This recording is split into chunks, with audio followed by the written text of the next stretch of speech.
Hi friends, ఈరోజు అయితే మేము డీమార్ట్కి వెళ్తున్నాం. అన్న వదిన అందరితో వెళ్ళిపోతున్నాం.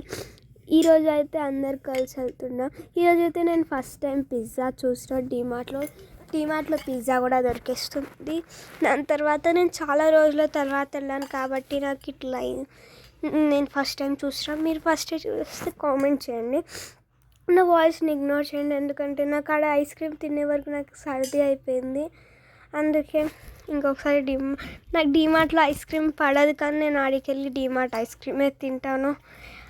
అయితే నాకైతే ఆ పింక్ బాటిల్ చాలా నచ్చింది, కానీ నేను ఆ బాటిల్ ఆడనే పెట్టేసి పెద్ద బాటిల్ తీసుకున్నాను. ఎందుకంటే స్కూల్కి వెళ్ళాలి, ఇంకా పెద్ద వాటర్ బాటిల్ ఉంటే మంచిగా ఉంటుందని డాడీ చెప్తే అదే తీసుకున్నా. ఇంకా ఈసారి నేను క్యాప్స్ కూడా వస్తున్నాయంట, క్యారీ చేసేటట్టు ఉన్నాయి అవన్నీ. నాకైతే ఆ ఫ్యాన్ చాలా నచ్చింది, కానీ సమ్మర్ అయిపోయిందని ఆడనే పెట్టేసిన. పియానో నా ఫేవరెట్ ప్లేస్ దగ్గరికి వెళ్ళేసి నేను కొట్టిన. మా తమ్ముడితోటి కొట్టుకుంటూ ఉన్నాం. డాడీ విల్లింగ్ చేపిస్తే ఆడికి వెళ్ళేసి అన్న ఐస్ క్రీమ్ కొనిపిస్తే తినేసి వెళ్ళిపోయినాం. Bye friends.